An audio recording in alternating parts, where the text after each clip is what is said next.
Good day, good people. Lisa Nar here with Bliss Waist Ice Beads, and welcome to your virtual bead and drip waist beading virtual party. In front of you, you should have your dime bag, which includes these items. So go ahead and grab your bag. We are going to go ahead and get started. I'm going to show you how to create your own personal waist bead along with your virtual group. So let's go ahead and open your bags, and you'll notice each of you will have a measuring tape. You'll also have the option of elastic string for your waist bead. Next, we'll include S-line string, and this option is for the individual who would like to wear a tie-on permanent waist bead. Next, you'll notice here you have your beads that have been customized and selected by you. So you'll have 3 colors and a little bonus kit and a clasp. And yeah, voila, you have everything you need to get started. So one thing you like to have on the side would be a towel so that you can unload your beads, and a pair of scissors, and we're ready to get rocking. So the very first step would be to measure your waist. Here, if you are creating your waist bead for, let's say, fashionable purposes and you like it to hang closer to your hips, you'll go ahead and measure under your navel. And if it's more for weight management and you'd like to watch your waist bead kind of go down as you're managing your weight, you'll then measure at or above your navel. Feel free to use the measuring tape that we've provided, or you can go ahead and use the string, whether it be elastic or your S-line, and wrap it around that area of your mid area and decide on where you'd like your waist bead to sit. With that, give it about 4 to 6 inches on the end so you have enough room to tie. You can give it as much room as you like. You need enough leverage so that you feel very comfortable with the tie.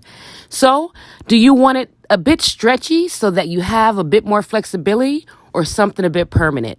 It's totally up to you, but you have both options in your dime bag packages, so feel free to just decide. A permanent obviously is more traditional, and elastic gives you the stretch. Hence, this is a good time to decide because we have to carry on with the party. So go ahead and decide, because now it's time to move into colors. Whip your hand tiles out and go ahead and lay out each and every color.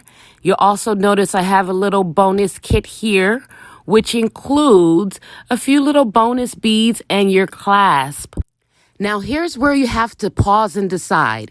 Do I want to add a clasp to make my waist bead removable, or do I want to create my waist bead so that I can tie it on permanently after I create it? If indeed you would like to add a clasp, the next step is for you. So go ahead and grab your clasp, and notice that you'll have a ring that's inside of the clasp. So you'll go ahead and open up your lobster claw. And with that lobster claw, you're going to release your hoop there and leave it on its own separately. And of course, your lobster claw will be separate as well. You can go ahead and grab your elastic string. And this also works with your S-line, but for this example, we're going to go ahead and use your elastic string.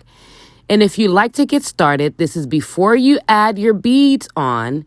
You'll go ahead and send the string through the hoop. Go ahead and make a knot. Sometimes it may feel like the knot may not stay, but trust me, it will stay in there, especially with the second knot right around it. So give it a second knot. And everyone knows the universal elementary knot, so this should be A-okay for you here. Get nice and close and tug there, okay? And go ahead and third for a little bit more strength. And notice I have a few inches on each side, but this gives me enough leverage to really pull this elastic. And I felt like a fourth, gave it a surgeon knot, a few more twists in there, really make sure that it's nice and strong and connected to the lobster claw. So once I feel comfortable with my knots, grab your pair of scissors and you're going to release the shorter end of your string. So obviously the longer end is where you're going to place all of your beads, and the shorter end, you're going to go ahead and release it. We'll say goodbye to that. And now you have a long string with a knot on the end. So we want to go ahead and cover that knot. And that's what the extra beads are for. You can use these beads within your strand, or number one, this bead in particular has a larger hole, which gives you an opportunity to hide your first initial knot that's at your clasp right under this bead. So you want to go ahead and grab that. Grab your string, place your very first bead onto your string, which will go right on top of your knot. So let's go ahead and do that now. You can follow me here if you're ready at this point. If not, feel free to pause and rewind, start over, watch it several times, but you'll get there. So now that you're at the knot, you want to go ahead and push it right into your bead. You see that? So now, not where, nowhere, exactly.